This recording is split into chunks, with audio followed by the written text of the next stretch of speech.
যেখানে বিধি মেনে ঈশ্বরের মূর্তি কিংবা প্রতিকৃতি কিংবা আকৃতি কিংবা প্রতীক স্থাপনা করে ঠিকভাবে পুজো আর্চা হয়, সেখানে ঈশ্বর আছেন। ওটা সিম্বল নয়, প্রতীক নয়, ওখানে অ্যাকচুয়ালি গড ইজ প্রেজেন্ট।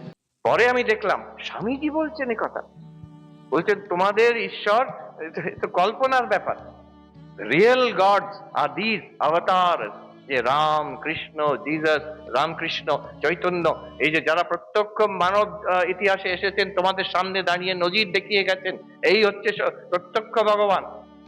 অন্য যে আমরা শিব নারায়ণ দেবী, সেটা ক্বচিৎ কেউ মিস্টিক, তাদের দর্শন হয়েছে, তারা যেভাবে আমাদের বুঝিয়েছেন সেটা আমরা কল্পনা, আর্ট, তারপরে কবিতা, গান, ভাব, এইসব দিয়ে ধরার চেষ্টা করেছি মাত্র।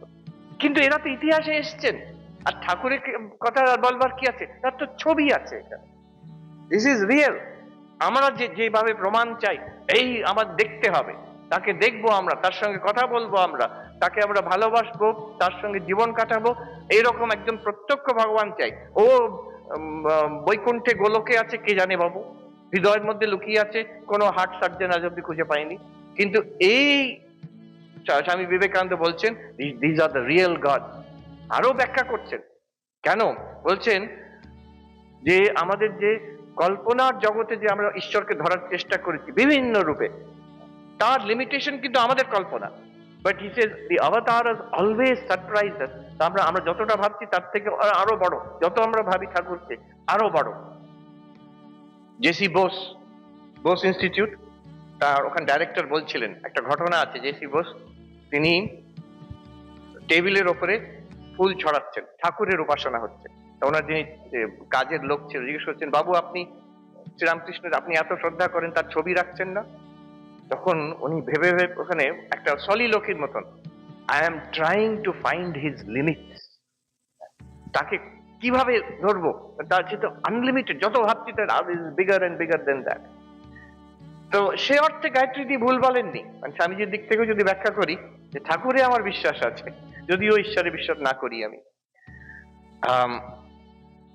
সো রামানুজাচার্য বলছেন ঈশ্বর তিনি বৈকুণ্ঠে আছেন নারায়ণ রূপে, বিষ্ণু রূপে, তিনি সবাইকার হৃদয়ের মধ্যে আছেন অন্তর্যামী রূপে। আরেক রূপ হচ্ছে তিনি অবতার হয়ে আসেন আরো কাছে। বলছেন বিশেষ অবতার একটা হয়েছিল, সেটা উনি বলছেন রাসলীলাতে, প্রত্যেক গোপীর জন্য আলাদাভাবে কৃষ্ণ, নিজের তার যতজন গোপী ততজন কৃষ্ণ এইভাবে। তাও হয়, খুব সুন্দর কথা আছে। আমি জগদীশ বোসের কথা বললাম, আমার মনে পড়ে গেল যে ডিভনশায়ার ইংল্যান্ডে, সেই আটলান্টিক ওশানের ধারে ছোট্ট ছোট্ট গ্রাম, সেখানে চার্চ, সিস্টার নিবেদিতার বাবার চার্চ। উনি ছোট মেয়ে তখন ছিলেন ওখানে, তারপর তো লন্ডনে এলেন, তারপর তো এখানে চলে এলেন। তো সেই বাবার চার্চ, সেখানে ওদের ফ্যামিলি ক্রিপ্ট আছে, যেখানে ওদের বাবা মা তারপরে ভাইরা, তাদের অস্থি রাখা আছে, তাদের তাদের বাড়ির সেখানে। সিস্টার নিবেদিতার তো শরীর যায় এখানে দার্জিলিং এ। জগদীশ বাবু উনি সিস্টার নিবেদিতার অস্থি নিয়ে ইংল্যান্ডে গিয়ে, সেই তখনকার দিনে সেই গ্রামে গিয়ে ওনার বাবার চার্চে ওখানে গিয়ে ওই ফ্যামিলি ক্রিপ্টের মধ্যে কিছু রেখে এসেছিলেন।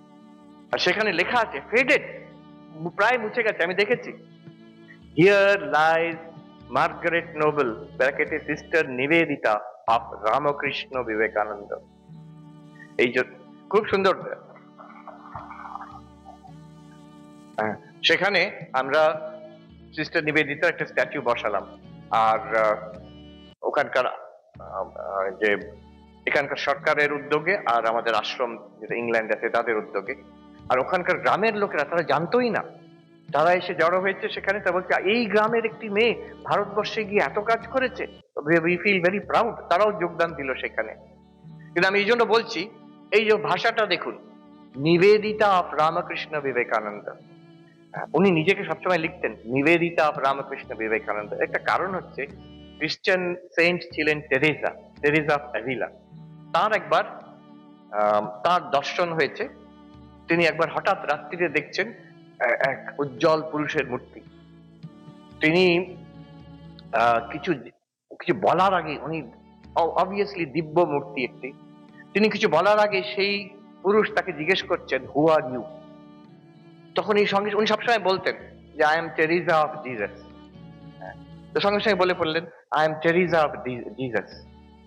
তখন সেই উজ্জ্বল মূর্তি সেই জবাব তাকে উনি জিজ্ঞেস করছেন, টেরিজা জিজ্ঞেস করছেন, আপনি কে? সঙ্গে সঙ্গে জবাব, I am Jesus of Teresa. এই যে প্রত্যেক গোপীর জন্য আলাদা কৃষ্ণ, আমি তোমার তুমি আমার, এই ভাব রামানুজাচার্য বলছেন এও হয় এইরকম ঈশ্বর আরো নিকটে। আচ্ছা, আরো সবচেয়ে নিকট, আরো বলছেন ঈশ্বরের আরেক রূপ, বলছেন অর্চ অবতার, যেখানে বিধি মেনে ঈশ্বরের মূর্তি কিংবা প্রতিকৃতি কিংবা আকৃতি কিংবা প্রতীক স্থাপনা করে বিধিবা ঠিকভাবে পুজো আর্চা হয়, সেখানে ঈশ্বর আছেন। ওটা সিম্বল নয়, প্রতীক নয়, ওখানে অ্যাকচুয়ালি গড ইজ প্রেজেন্ট। এবং একাধিকবার হয়েছে বেলুড় মঠের মন্দিরে সাধকরা দর্শন পেয়েছেন, ঠাকুর স্বয়ং বসে আছেন।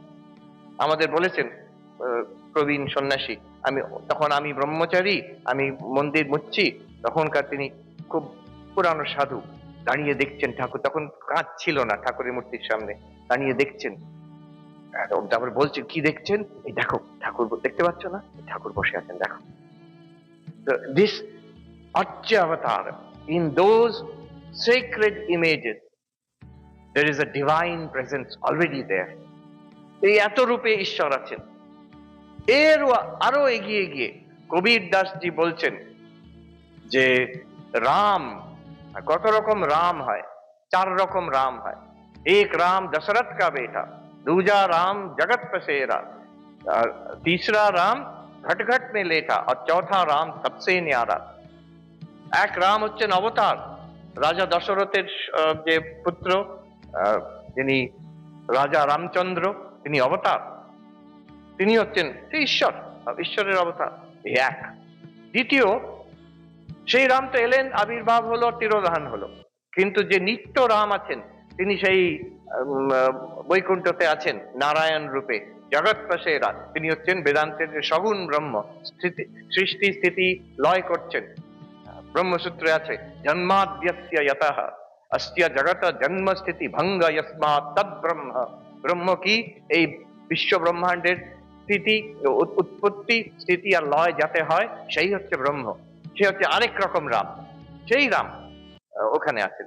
আবার বলছেন থার্ড রাম, ঘট ঘট মে লেটা, প্রত্যেক এন্টিটি সর্বত্র, তার সবকিছুর মধ্যে কণায় কণায় সে রাম বসে আছেন, প্রত্যেক জীবের মধ্যে, লিভিং অ্যান্ড নন লিভিং। এটা দেখুন, রামানুজ থেকে কিন্তু এক স্টেপ এগিয়ে গেলেন। রামানুজ এই অব্দি এলেন যে অর্চ অবতারে সেখানে নারায়ণ আছে। এখন কবির দাস বলছেন সবাইকার মধ্যে রাম আছে। আবার চতুর্থ বলছেন, চৌথা রাম সবসে ন্যারা, এই সবের পারে, time beyond time space and causation, যে নির্গুণ নিরাকার ব্রহ্ম। 4 রকম রাম হয়।